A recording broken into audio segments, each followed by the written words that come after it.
ಬಾಲ್ಯ ವಿವಾಹ ಆಗಿರುವಂತ ಕಾಯ್ದೆ 2015 ಮತ್ತೆ ತಿದ್ದುಪಡಿ ಆಗ್ಯದ ಕಾಯ್ದೆ, ಬಾಲ್ಯ ವಿವಾಹ ನಿಷೇಧ ಕಾಯ್ದೆ.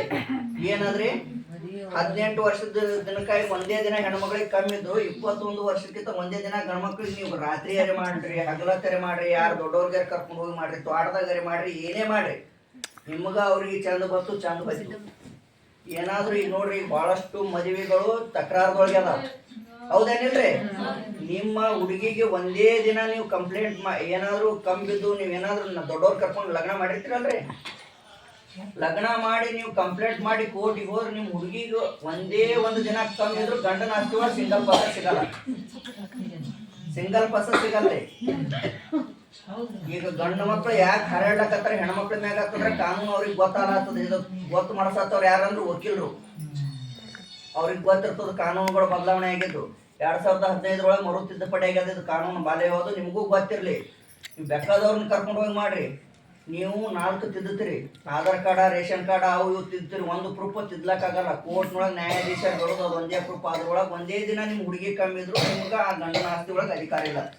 ಹೋದ 3 ತಿಂಗಳ ಹಿಂದಗಡೆನೆ 788 ಹುಡುಗಿಯರಿಗೆ ಆಸ್ತಿ ಇಲ್ಲಾರ್ದೆ ಬಿಜಾಪುರದೊಳಗೆ ಅದ ರೀ. 788 ಹುಡುಗಿಯರಿಗೆ ಗಂಡನ ಆಸ್ತಿ ಒಳಗೆ ಸಿಂಗಲ್ ಪಸ ಇಲ್ಲ. ಬಹಳಷ್ಟು ಒಳ್ಳೆ ಶಿಕ್ಷಣ ಪಡೆದಂತ ಹುಡುಗಿಯರ ಅದಾರ. ನೀವು ಕೂಡ ಹೇಳಬೇಕು. ಅದ್ರ ಜೊತೆಗೆ ಈಗ ಆಶಾದವ್ರು ಮಾಡ್ಲತ್ತಾರ, ನೀವು 18 ವರ್ಷದೊಳಗೆ ಗರ್ಭಿಣಿ ಆದ್ರೆ ಹೆಸರು ಬರ್ಕೊಳ್ಳಲಾಗ್ಯಾರ ಅವ್ರು, ಹೌದ್ರಿ?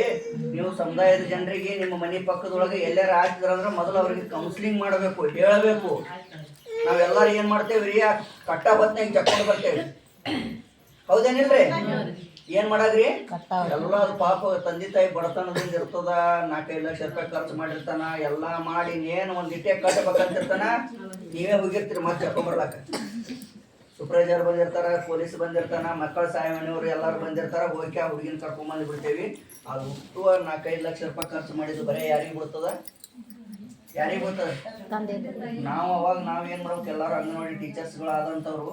ಈಗ ನೋಡ್ರಿ ಒಂದೇ ದಿನಕ್ಕೆ ಮದುವೆ ಆಗಲ್ರಿ. ಮೊದಲ ಇವ್ರು ನೋಡಕ್ ಹೋಗ್ತಾರ, ಇವ್ರ ಮನೆ ನೋಡಕ್ ಬರ್ತಾರ, ಇಬ್ರದ್ದು ಮಾತುಕತೆ ಆಗ್ತದ, ಎಂಗೇಜ್ಮೆಂಟ್ ಮಾಡ್ತಾರ. ಎಂಗೇಜ್ಮೆಂಟ್ ಆಗಿಂದ ಇವ್ರ ಒಂದಿನ ಬಟ್ಟಿ ಸಂತಿ ಇಡ್ತಾರ, ಅವ್ರ ಒಂದಿನ ಬಟ್ಟಿ ಸಂತಿ ಇಡ್ತಾರ. ಆಮ್ಯಾಗಿಂದ ಒಂದು ಲಗ್ನ ಕಾರ್ಡ್ ಪ್ರಿಂಟ್ ಮಾಡ್ತಾರ, ಆಮ್ಯಾಗ ಒಂದಿನ ಲಗ್ನ ಮಾಡ್ತಾರ, ಹೌದೇನಿಲ್ರಿ? ನಮ್ಮ ಕೆಲಸ ಏನು ಅಂತಂದ್ರ ಅವ್ರು ಯಾವಾಗ ನೋಡ್ಲಾಕೆ ಚಾಲು ಮಾಡ್ಯಾರ ನೋಡ್ರಿ, ಅವ್ರು ಅವ್ರಿಗೆ ನೋಡಕ್ ಹೊಂಟಿರ್ತಾರ ನೋಡ್ರಿ. ಅವಾಗೇ ನೀವು ಏನ್ ಮಾಡ್ಬೇಕು, ನಿಮ್ಗೆ ಆಗ್ಲಿಲ್ಲ ಅಂದ್ರು ನಿಮ್ಮ ಸೂಪರ್ವೈಸರ್ ಮೇಡಮ್ ಅವರ ಇಂಥವ್ರ ಮನ್ಯಾಗ ಮದುವೆ ನಡೆದ್ರಿ, ಸ್ವಲ್ಪ ಹೋಗಿ ಬರ್ರಿ ಮೇಡಮ್ ಅವರ. ಇದರಿಂದ ನಮ್ಗೆ ಏನೂ ಲಾಭ ಇಲ್ಲ, ಆದ್ರೆ ಆ ಮಗುವಿನ ಭವಿಷ್ಯಗಳನ್ನು ನೀವು ತಡದಂಗ ಆಗ್ತದೆ, ಆ ಮಗುವಿನ ಜೀವನವನ್ನ ನೀವು ಸೃಷ್ಟಿ ಮಾಡ್ದಂಗ ಆಗ್ತದೆ. ಬಹಳಷ್ಟು ಹೆಣ್ಣು ಮಕ್ಕಳು ಇವತ್ತು ಯಾಕೆ ನರಕ ಯಾತನೆ ಅನುಭವಿಸ್ಲಾತಾರ ತಂದೆ ತಾಯಿ ಮಾಡಿದ ತಪ್ಪಿಗೆ ಹೆಣ್ಮಕ್ಳು ಸಮಸ್ಯೆ ಅನುಭವಿಸ್ಲಾತಾರ. ತಂದಿದ್ರ ತನ್ನ ತಂಗಿ ಕಡೆ ಓಡಾಡ್ತಿರ್ತಾನ, ತಾಯಿ ಇಲ್ಲ ತನ್ನ ತಮ್ಮನ ಕಡೆ ಓಡಾಡ್ತಿರ್ತಾಳ. ಮೊನ್ನೆ ಒಂದು ದೇವ್ರ ಪ್ರೀ ಘಟನೆ ಒಳಗೆ ಆಯ್ತು. ಒಂದು ಉದಾಹರಣೆ ಹೇಳಿ ಮುಗಿಸ್ತೀನಿ. ಅವ್ರು ನಾವು ಸ್ವಲ್ಪ ತೋತಾರ, ನಾವು ಮುಗಿಸ್ಬಿಡ್ತೀನಿ. ಒಂದು 14 ವರ್ಷದ ಹುಡುಗಿಗೆ ತಮ್ಮ ಕೊಟ್ಟಾಳ ತಾಯಿ. ಎಷ್ಟು ವರ್ಷ ಇರ್ಬೇಕ್ರಿ? 30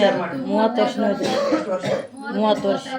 34 ವರ್ಷದವ್ರ ಹುಡುಗಿಗೆ 14 ವರ್ಷ. ಎಷ್ಟು ವರ್ಷ ರೀ? 14 ವರ್ಷದ ಹುಡುಗಿಗೆ 34 ವರ್ಷದ ಹುಡುಗಿ 15ನೇ ವರ್ಷಕ್ಕೆ ಹುಡುಗಿ ಪ್ರೆಗ್ನೆಂಟ್ ಆಗ್ಯಾಳ. 16ನೇ ವರ್ಷಕ್ಕೆ ಡಿಲೆವರಿ ಅಂದ್ರೆ 16 ಗುಳಿದ್ರ ಡಿಲೆವರಿಗೆ ಹೋಗಿದ್ದಾಳ. ಡಿಲೆವರಿ ಒಳಗೆ ಆಕಿಗೆ ಬ್ಯಾನಿ ಕೊಡ್ಲಕ್ಕಾಗಲಾರ್ದೆ ಮಗು ಫೇಲ್ ಆಗಿಬಿಡ್ತು. ಒಳಗೆ ಹೊಟ್ಟೆ ಒಳಗಿನ ಮಗುನು ಫೇಲ್ ಆಯ್ತು, ಆ ಹುಡುಗಿನೂ ಫೇಲ್ ಆದ್ಲು. ಹೆಸರು ಬೇಡ, ಹಳ್ಳಿ ಹೆಸರು ಬೇಡ.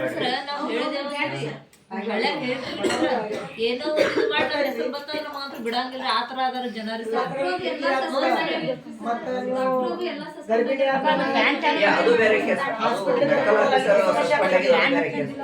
ಸಿಂಧು ಮದುವೆ, ಅದು ಕಾನೂನು ಪ್ರಕಾರ ಮದುವೆನೇ ಅಲ್ಲ. ಅದು 21 ವರ್ಷ ಒಳಗಿರುವಂತ ಗಂಡು ಮಗುವಿಗೆ ಮತ್ತು 18 ವರ್ಷ ಒಳಗಿರುವಂತ ಹೆಣ್ಮಕ್ಳಿಗೆ ಮದುವೆನೇ ಅಲ್ಲ ಕಾನೂನು ಪ್ರಕಾರ.